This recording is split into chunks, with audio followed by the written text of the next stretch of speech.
Ahora llegamos al versículo 9. Vamos avanzando rápidamente. El versículo 9 dice: así entrará en el reino el rey del sur y volverá a su tierra. ¿Ok? Hay dos maneras de interpretar esto. La primera dice, bueno, fue cuando Ptolomeo III, Evergetes o el benefactor de los dioses, regresó como héroe de vuelta a Egipto, o sea, volvió a su tierra. Pero la segunda interpretación se refiere a Seleuco Calínico, quien trató de vengar la incursión del rey del sur en su territorio. Seleuco II Calínico, pero su ejército es derrotado y su armada fue destruida. O sea, el rey del norte vuelve a su tierra. Dice así: entrará en el reino del rey del sur. El rey del norte entra a su tierra, pero volverá a su tierra. Sea cual fuera, los dos están hablando de lo mismo. O se refiere al rey del norte o al del sur, pero los dos volvieron a su tierra. Y queda esa diferencia todavía del rey del norte y del rey del sur. Con eso llegamos ahora al versículo 10. Si ustedes ven del versículo 1 al 9, hemos recorrido ya 250 años de historia. Pero algunos detalles de la historia son fascinantes. ¿Por qué creen ustedes que los que atacan la Biblia, sobre todo atacaron la historicidad del libro de Daniel? Y dijeron, no. El libro de Daniel no se escribió en la época de Daniel. Se escribió 250 años más tarde, porque estos detalles son increíbles.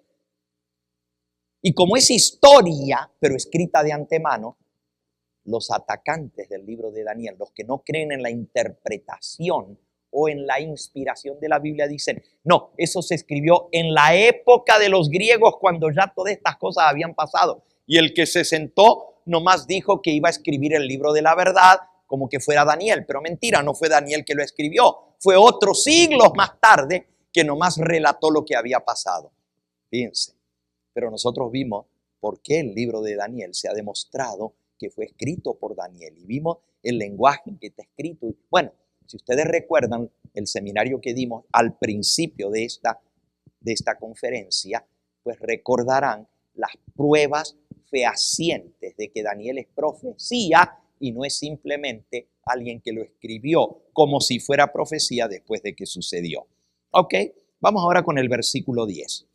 Dice: mas los hijos de aquel se airarán y reunirán multitudes de grandes ejércitos, y vendrá apresuradamente e inundará y pasará delante, y luego volverá y llevará la guerra hasta su fortaleza.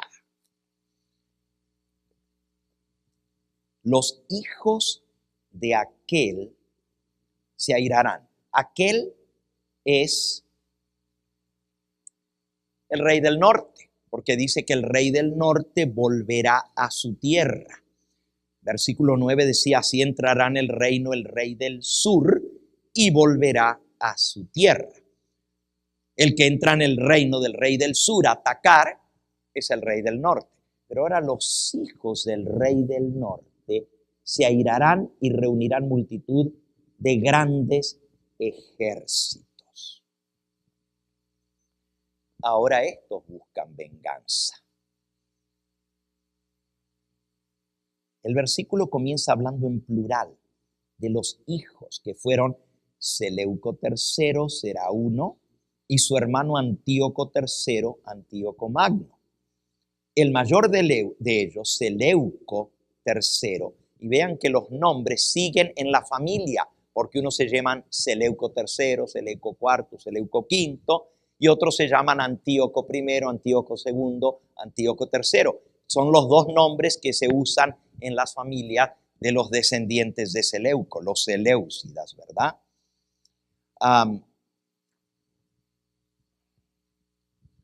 Los generales de este Seleuco, que pasó 3 años preparándose para la guerra, pero era incompetente, no sabía dirigir un ejército.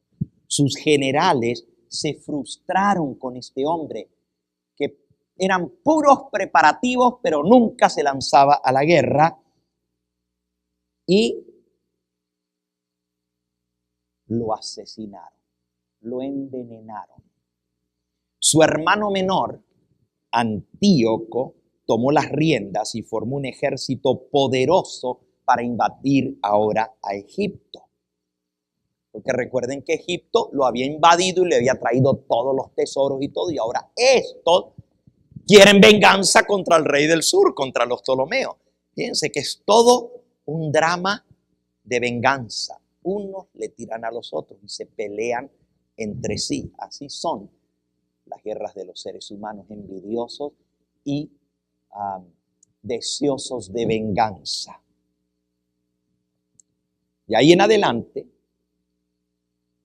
ya se describe la invasión al sur.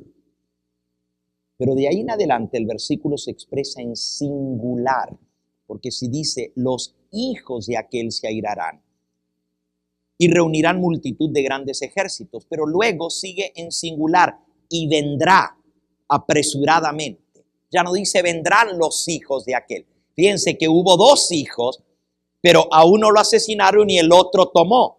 Hasta ahí eran 2, pero de aquí en adelante ya se habla en 1. O sea que hasta en ese detalle se ve que uno de los 2 hijos del rey del norte, uno se llamaba Seleuco y el otro se llamaba Antíoco, los hijos se airarán y quieren pelear con el rey del sur. Pero el hermano que no se atreve a ir a la guerra y está 3 años en preparación es envenenado, y ahora el otro hermano es el que va a lanzar la guerra contra el rey del sur, contra los Ptolomeos.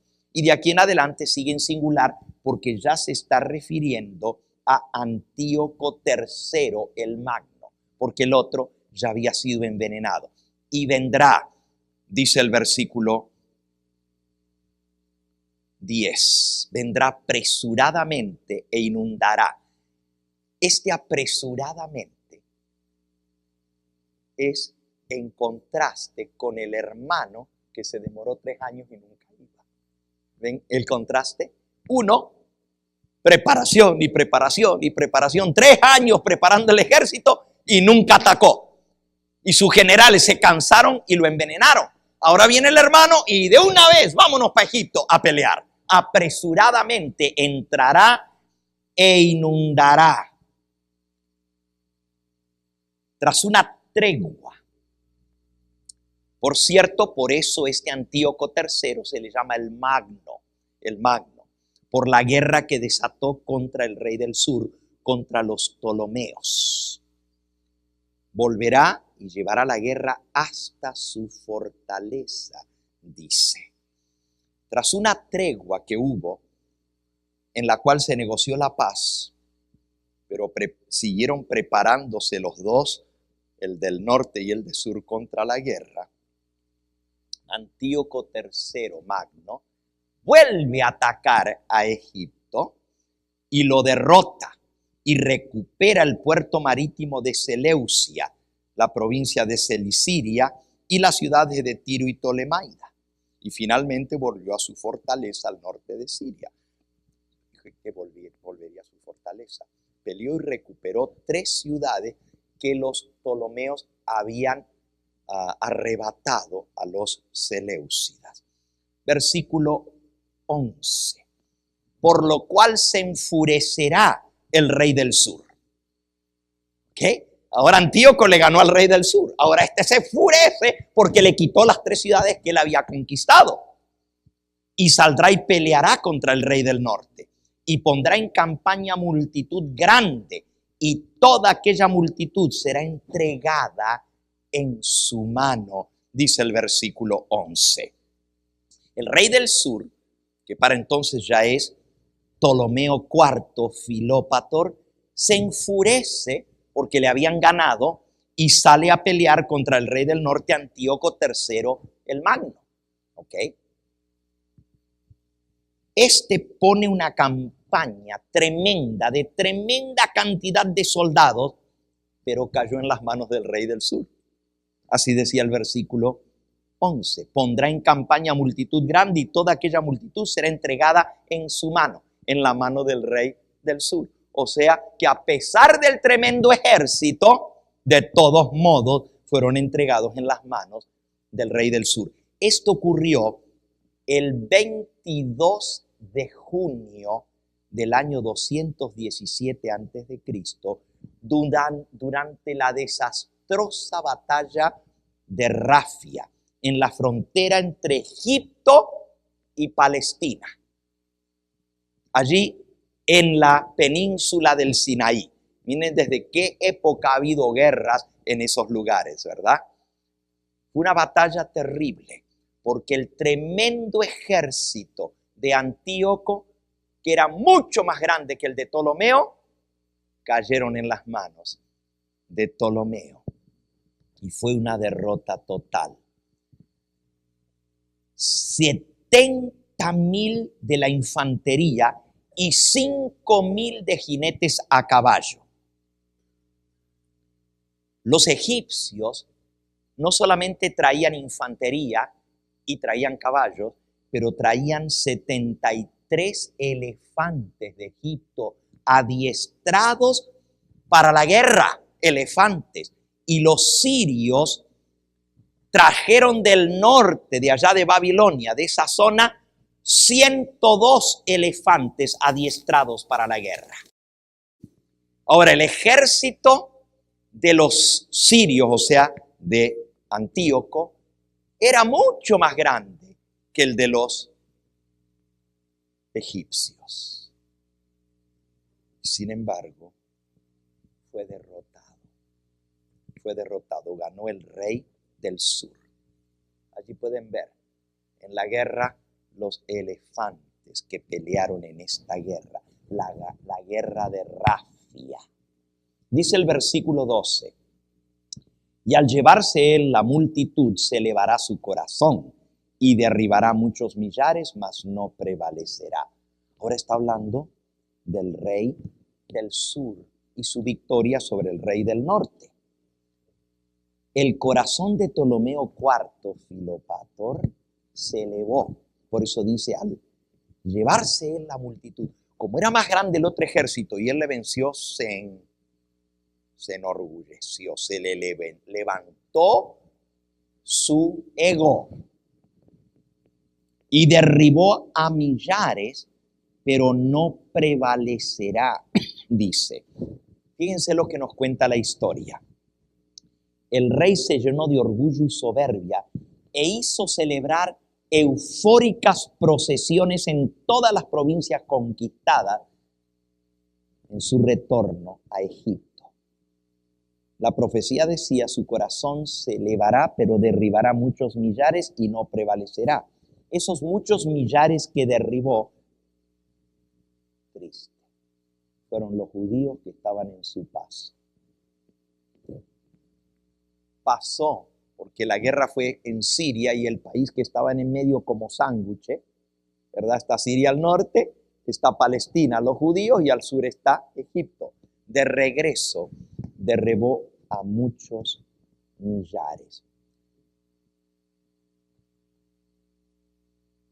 Es triste, pero en Jerusalén quiso celebrar su victoria en esa ciudad grande.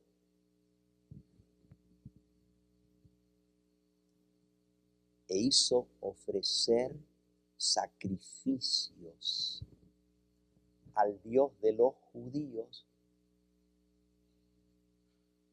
en un acto blasfemo, donde él se declaró superior al Dios de los judíos. Inclusive trató de entrar al templo en el lugar santísimo, porque él pensaba que ahí adentro estaba el ídolo o el Dios principal de los judíos, y meterse él como si fuera Dios. Por eso dice que su corazón se engrandeció. Se trató de meter en el lugar santísimo y los judíos le salieron al paso y dijeron, tú no puedes profanar el lugar santísimo. Pero miren lo que dice el historiador.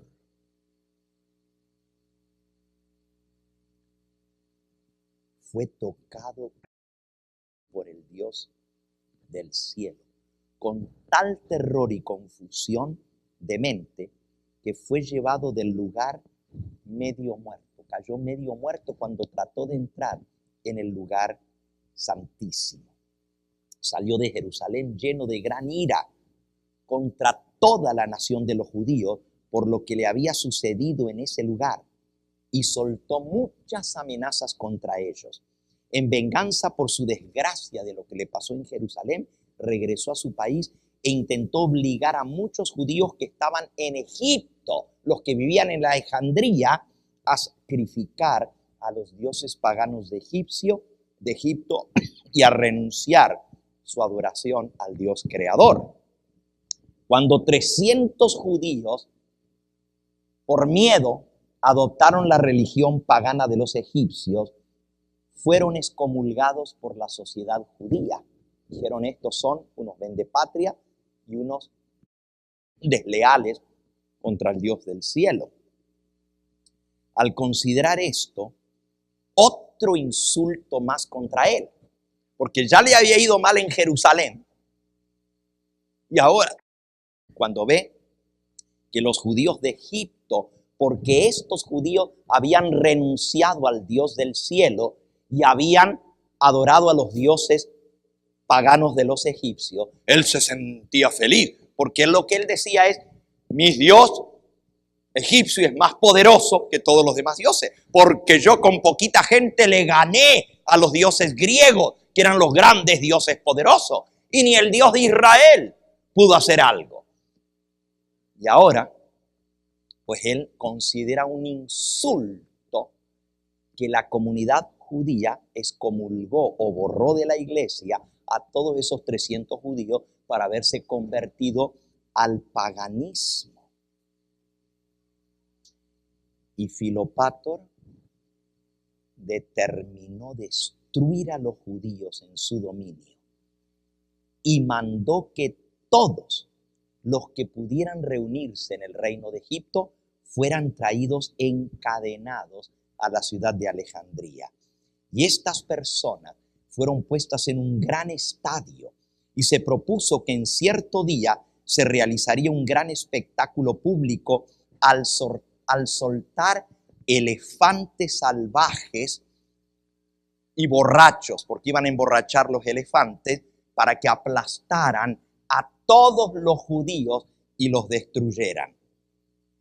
Los judíos fieles a Dios suplicaron a Dios con gran pedido, y cuando les llegó la hora designada, se soltaron las bestias enloquecidas y borrachas, los elefantes. Pero enfocaron su furia, los elefantes borrachos, no sobre los judíos que estaban en el medio del circo, sino contra los que estaban viendo el espectáculo. Y en lugar de tirarse contra los judíos, se tiraron contra la gente, los espectadores, y comenzaron a tirarles encima y a matar a los espectadores en el circo. Fue un gran alboroto. Así se manifestó el poder de Dios para salvar a sus hijos fieles y proteger a aquellos que le habían sido fieles. Filopátor le agarró miedo cuando vio eso y ya no seguía con su ira, sino que ordenó que se los pusiera en libertad por temor a la venganza divina contra él, y les restauró todos sus privilegios de ciudadanía, revocó todos sus decretos contra los judíos que mandaba exterminarlos, que había publicado contra ellos. 3 años más tarde, en el año 213 a.C., sin embargo, Filopátor rescindió del miedo que tenía y con otro pretexto más asesinó a 40,000 judíos. Así se cumple lo que dice aquí derribará a muchos millares. 40,000 judíos fueron asesinados por este Ptolomeo IV Filopator. Todo esto está en la historia. Una frasecita, miren todo lo que significa que este hombre hizo. Pero la profecía termina diciendo que este rey del sur, Ptolomeo IV Filopator, no prevalecerá.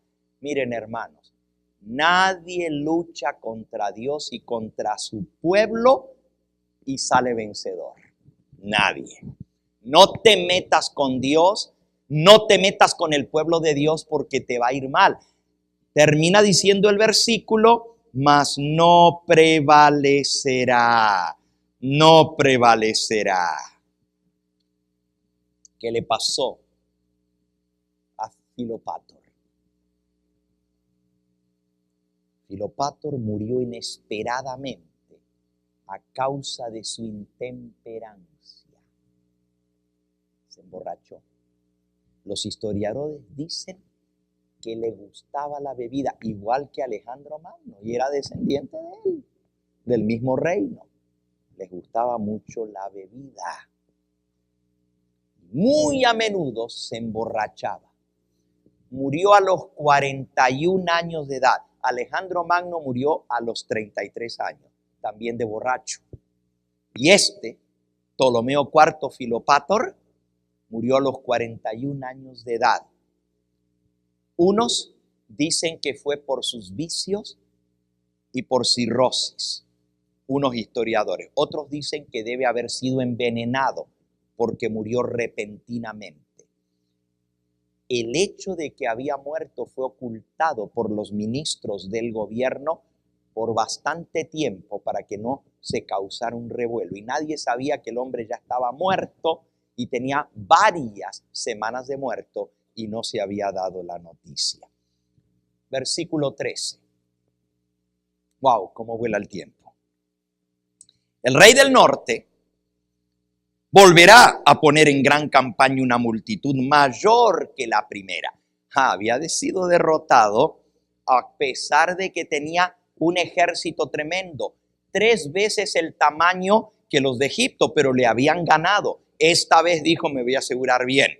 El rey del norte volverá a poner en campaña una multitud mayor que la primera, y a cabo de algunos años vendrá apresuradamente con gran ejército y con muchas riquezas. Este es el versículo 13. Al cabo de algunos años, dice, al cabo de algunos años, Antíoco III Magno vuelve a retomar su guerra contra los egipcios. Moviliza un tremendo ejército, mayor que el anterior, en el cual había perdido la batalla de Rafia. Esta vez, el rey del norte tuvo éxito. Les ganó a los egipcios. Y fue en la batalla de Panio, que se peleó en el 198 a.C. Para aquel entonces, Ptolomeo Filopator ya había muerto y su hijo Ptolomeo V Epífanes, de tan solo 5 años, era el rey de Egipto ahora, tenía 5 años de edad.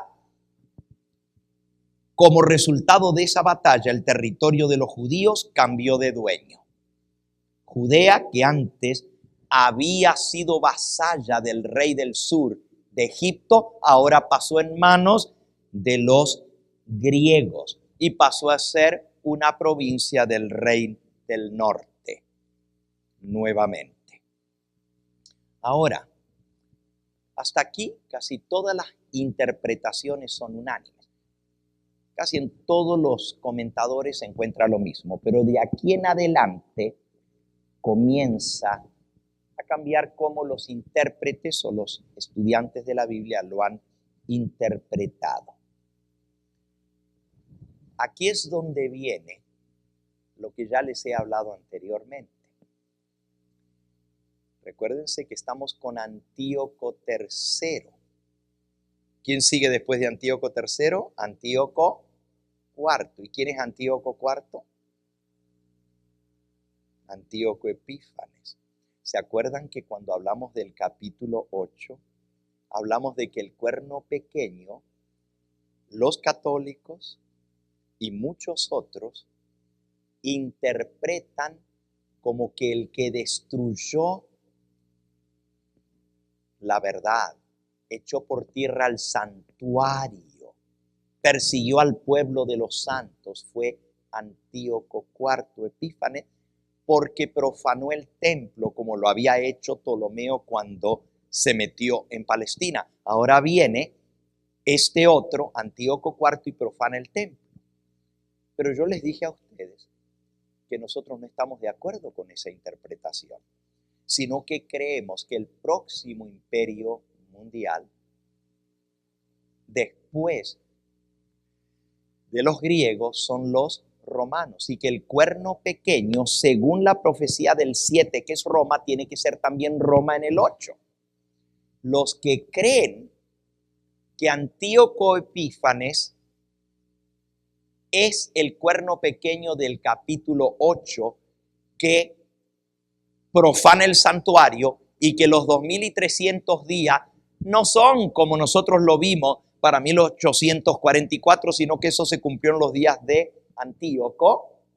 Van a ver de aquí en adelante Antíoco como el próximo que se levanta en esto. Pero nosotros vemos que aquí termina la historia de Grecia. Dios escoge ahora. ¿Y por qué?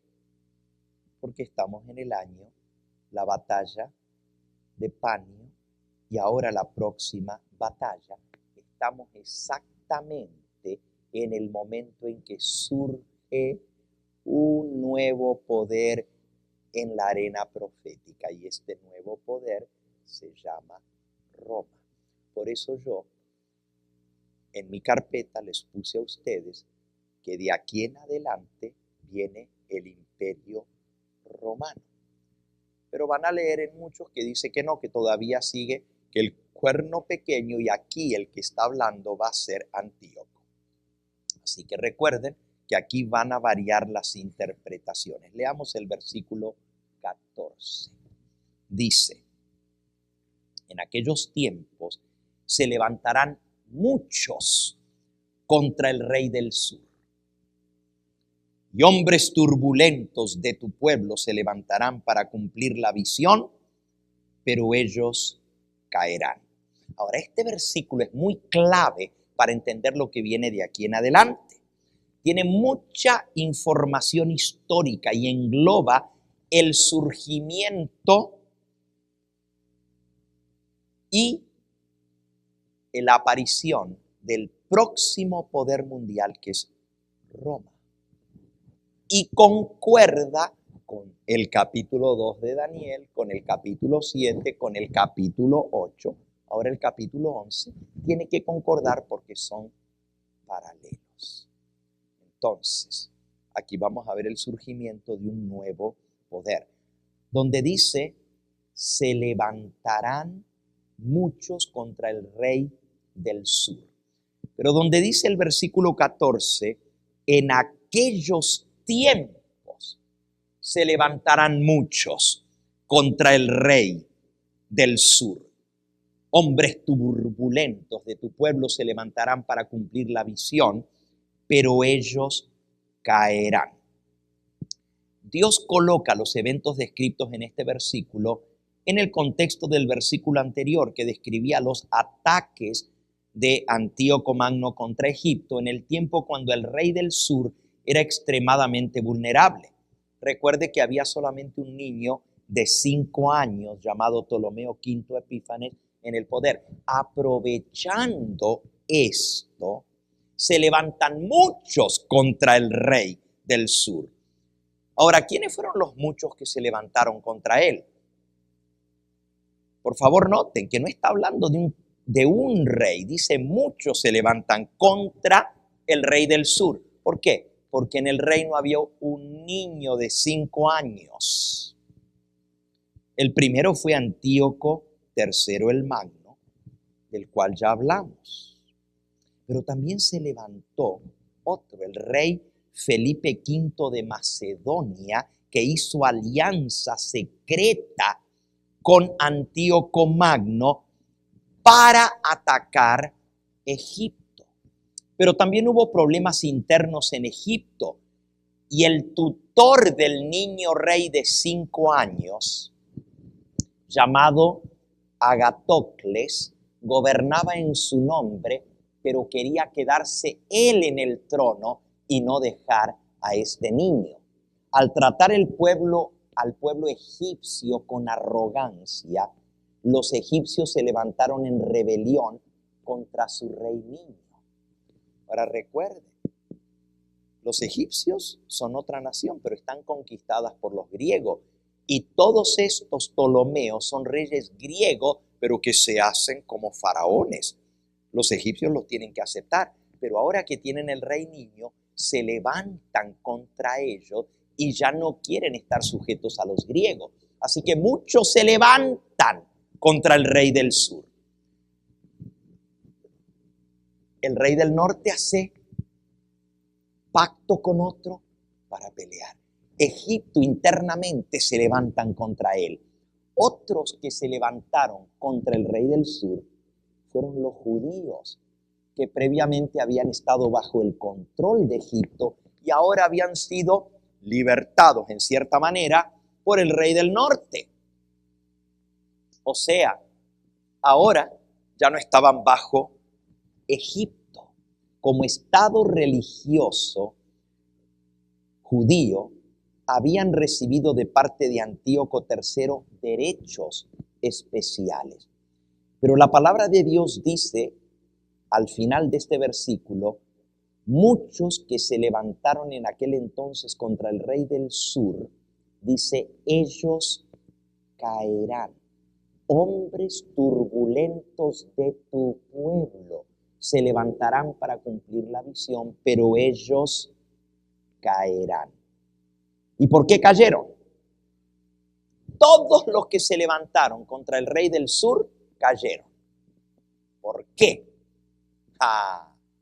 Porque estaba surgiendo otro poder en el mundo que iba a derrocar a todos esos que se levantaron contra el rey del sur. Y ese nuevo poder que está surgiendo en el mundo es nada más ni nada menos que Roma. Roma se está levantando en el horizonte. Ahora, esto es muy interesante. La expresión tu pueblo, hombres turbulentos de tu pueblo, se refiere al pueblo hebreo. No se olviden que está hablando el ángel Gabriel y le dijo, te voy a mostrar lo que le va a pasar a tu pueblo. Así que se refiere al pueblo judío. Hombres turbulentos de tu pueblo se levantarán para cumplir la visión.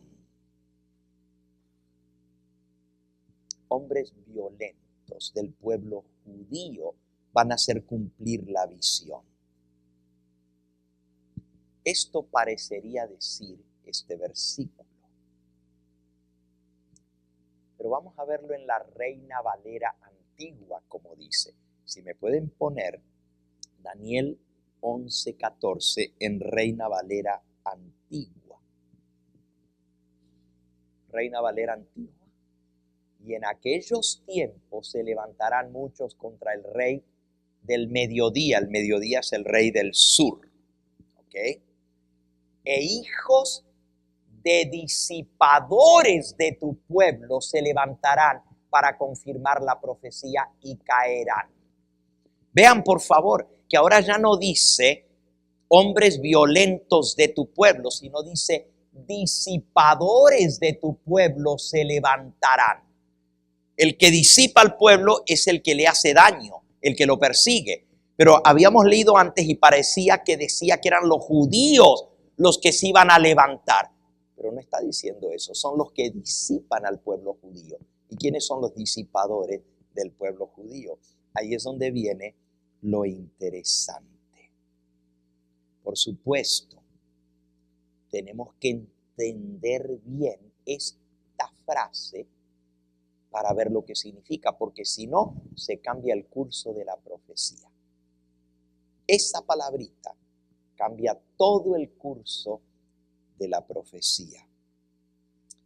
Fíjense qué interesante. Algunas otras traducciones en español lo traducen hombres turbulentos o violentos del pueblo judío. Pero acabamos de ver que la Reina Valera antigua dice disipadores de tu pueblo.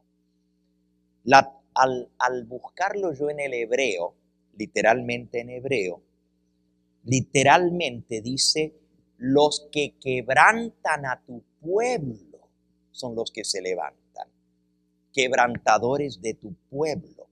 Y también la traducción en inglés literal dice the destroyers of your people, los destructores de tu pueblo.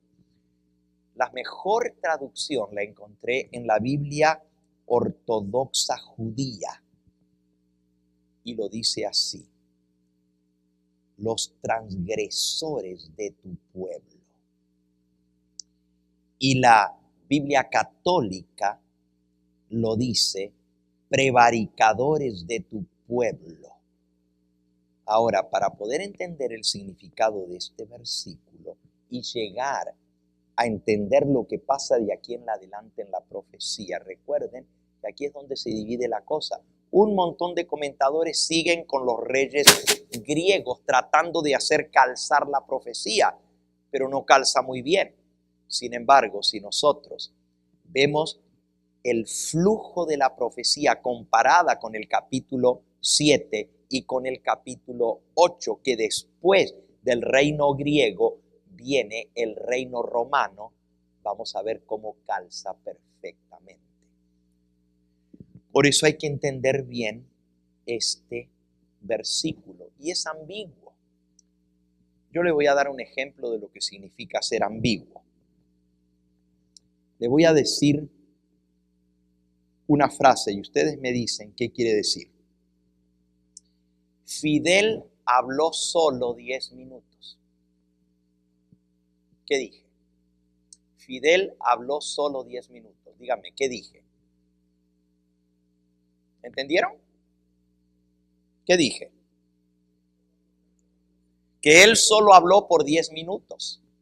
Eso es lo que él entendió. Pero yo dije, Fidel habló solo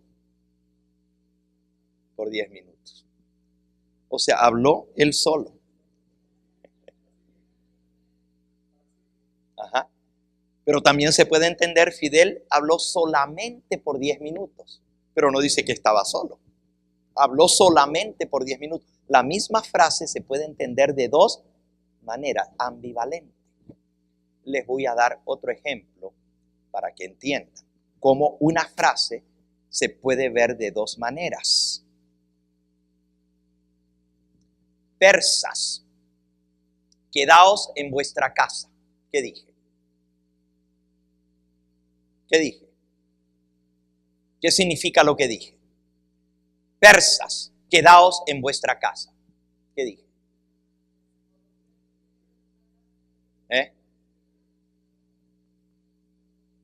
Ok, si usted entendió, pueblo persa, quédense en su casa, es una manera. Pero yo lo que dije fue, persas, quédense en su casa. Vienen los persas, quédense ustedes en su casa.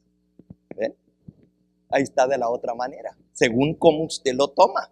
Si yo digo, persas, precaución, persas, hay persas, vienen persas, quédense en su casa, no salgan.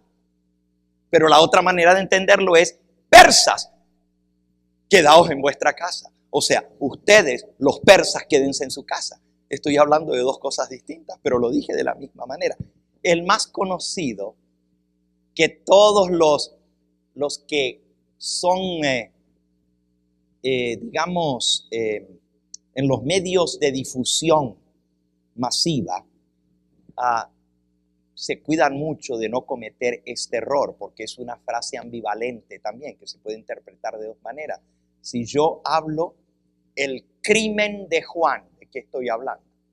El crimen de Juan. Se puede entender de dos maneras. Que Juan cometió un crimen o que a Juan lo mataron. El crimen de Juan. O sea, ¿Juan fue la víctima o fue el que hizo el crimen? ¿Ven? La misma frase se entiende de dos maneras. Esta frase sucede exactamente lo mismo. Se puede entender de dos maneras. Por eso necesitamos entender bien de qué se trata. ¿Ok? Ahora, ¿quiénes son los quebrantadores de tu pueblo? Aquí en Reina Valera del 60 dice: hombres turbulentos de tu pueblo se levantarán para cumplir la visión, pero ellos caerán. Si yo entiendo que son hombres turbulentos del pueblo judío, voy a entender entonces que esta es la guerra entre Antíoco Epífanes y los judíos, y que se levantaron, pero que Antíoco los venció y desecró el templo y todo lo demás que vino. Pero si yo entiendo, como dice la Reina Valera antigua, disipadores de tu pueblo se levantarán para confirmar la profecía. Disipadores son los que destruyen, los que atacan al pueblo de Dios. Y se levantan. ¿Se acuerdan lo que yo les dije al principio? Que cada vez que en la profecía de Daniel 11 se habla de que se levanta, está hablando de un nuevo reino. Cuando habla de Alejandro Magno, dice: se levanta un rey valiente. Dejó a los reyes persas para hablar de un nuevo imperio. Y ahora aquí usa la misma frase: se levantarán los disipadores de tu pueblo. ¿Quiénes fueron los próximos que vinieron a disipar el pueblo de Dios después de los griegos? Los romanos. Los romanos. Entonces, si yo tengo eso en mente y lo entiendo a esta frase de esta manera, de aquí en adelante se acabaron los reyes griegos y comienzan los romanos.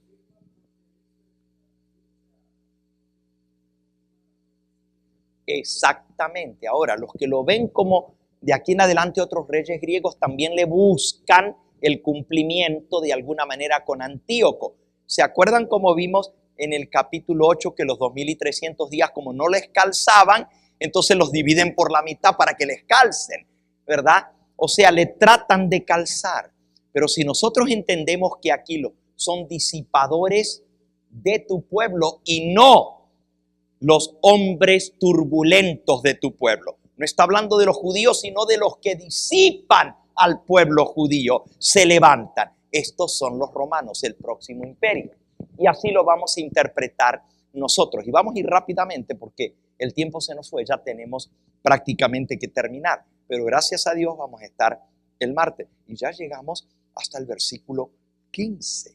Son 45, o sea, hicimos una tercera parte. Pero si ustedes ven, tiene una cantidad de detalles de la historia increíble. Los demás eran nomás: tú eres la cabeza de oro. Después de ti se levantará otro reino. Y después un tercero y después un cuarto reino. Pero no dice nada más. Y sin embargo nos quedamos impresionados porque la historia lo confirma, que fueron 4 imperios. Pero ya luego, Daniel 7, dice el león, pero tiene alas de águila, te da más detalles, la rapidez. Pero el león se para en 2 patas, la conversión, y se le cambia el corazón de bestia a corazón de hombre, la conversión de Nabucodonosor. Y después habla el oso, que está levantado un lado más que del otro. Y después habla del leopardo con 4 cabezas. Todo eso no estaba en la profecía anterior, da más detalles. Luego llegamos al capítulo 8 y del cuerno pequeño da 25 detalles para poderlo identificar. Cada profecía va dando más y más detalles. Pero ahora que llegamos al 11, oigan, y todavía lo que nos queda ver, porque ahora cuando vengamos al Imperio Romano, wow, cuando comienza a hablar de los emperadores romanos, vamos a poder identificar cuáles son los emperadores romanos de que está hablando por la descripción que da. Hasta está el crimen de Julio César, Cleopatra. Todo lo que está en la historia está descrito. Aquí vamos a ver los grandes emperadores que se levantan y su historia, y está en detalles. Ok. El martes nosotros vamos a seguir. Por hoy vamos a terminar aquí, pero vuelvo a leer el versículo 14. Ya me apagaron allí, así que lo lean ustedes en su Biblia. Dice, en aquellos tiempos se levantarán muchos contra el rey del sur. Ya vimos que fueron muchos. Pero los disipadores de tu pueblo se levantarán, los romanos, para cumplir la visión. ¿Cuál visión? Fíjense, para cumplir la visión. Hasta ahora, la visión muestra que hubo reyes persas y luego reyes griegos y que se pelearon entre sí los reyes griegos, el uno contra el otro, hasta que quedó el rey del norte y el rey del sur y todavía se están peleando. Pero en medio de toda esa pelea pasa algo más, para cumplir la visión, dice. O sea, hay otra parte de la visión que no se ha cumplido. Daniel 7, después de los griegos vienen los romanos. Daniel 8, después de los griegos vienen los romanos. Tanto Roma imperial como Roma papal. Ahora, si Daniel 11 tiene más detalles que todas las visiones anteriores, prepárense porque vamos a poder identificar no solo a los emperadores romanos por nombre que surgieron y lo que ellos hicieron, pero vamos a poder identificar la obra de Roma papal. Y así como el versículo 14 es importante para cambiar y cumplir la profecía con Roma, así el versículo 31 es muy importante porque dice, se levantarán de su parte tropas que profanarán el santuario y la fortaleza, quitarán el continuo y pondrán la abominación desoladora. Esto está en el capítulo 8 que vimos. Y el que quita el continuo y pone la abominación desoladora es Roma papal. Entonces, de allí, del versículo 31 en adelante, comienza Roma papal. Del versículo 14 en adelante viene Roma imperial, pero de ahí en adelante está Roma papal. Y eso es lo que vamos a ver el martes. Vamos a ver todo el periodo de Roma imperial, pero vamos a ver Roma papal, porque yo no me voy a quedar todo el tiempo en Daniel 11. Quiero llegar a los últimos versículos, porque cuando llegamos al versículo 40, entramos en otra sección. Yo les mencioné a ustedes que Roma históricamente tuvo dos fases, Roma imperial, pagana, y Roma papal. Pero hay una tercera fase de Roma que todavía no hemos hablado. Lo he mencionado, pero no hemos hablado. Y la tercera fase de Roma es otra vez Roma papal imperial junta, porque va a dominar el imperio del mundo entero y va a tener otro tiempo de gobierno en el mundo. ¿Escucharon lo que dije? ¿Se acuerdan de la bestia que recibió una herida mortal, pero la herida mortal fue sanada y el mundo entero se maravilló en pos de la bestia? ¿Se acuerdan? Y adoraron a la bestia y adoraron al dragón y se le dio poder para dominar sobre toda nación, tribu, lengua y pueblo. Eso todavía no ha pasado. Oh, Roma papal cayó en 1798 cuando el Papa se le quitó el poder de gobernar toda Europa por los ejércitos de Napoleón Bonaparte. Pero la herida mortal que recibiera en 1798 es curada y otra vez Roma va a volver a gobernar en el tiempo del fin. Entonces, el versículo 40 dice, wow, terminar. Ok. El versículo 40 dice, pero al cabo del tiempo, el rey del sur contenderá contra él y el rey del norte se levantará contra él. Va a haber otra guerra entre el rey del norte y el rey del sur. Pero recuerden que el rey del norte, desde el versículo 14 en adelante, va a pasar a ser Roma el rey del norte. Y ya vamos a ver quién va a ser el rey del sur. Todo esto lo vamos a ver en profecía, pero al final va a haber una guerra final. El versículo 40, otra vez, la traducción depende cuál traducción usted use, porque en inglés dice, but at the end, at the time of the end, en el tiempo del fin, el rey del norte peleará contra el rey del sur. Esa va a ser la batalla final, en el tiempo del fin. O sea que a donde yo quiero llegar, más que cualquier otra cosa, es a los últimos 5 versículos del capítulo 11. Entonces, el martes vamos a ver todo lo que es Roma imperial y Roma papal, hasta el versículo 39. Y el viernes vamos a entrar a la etapa final y vamos a llegar al capítulo 12, que vamos a ver el sábado, el tiempo de angustia y la liberación final del pueblo de Dios.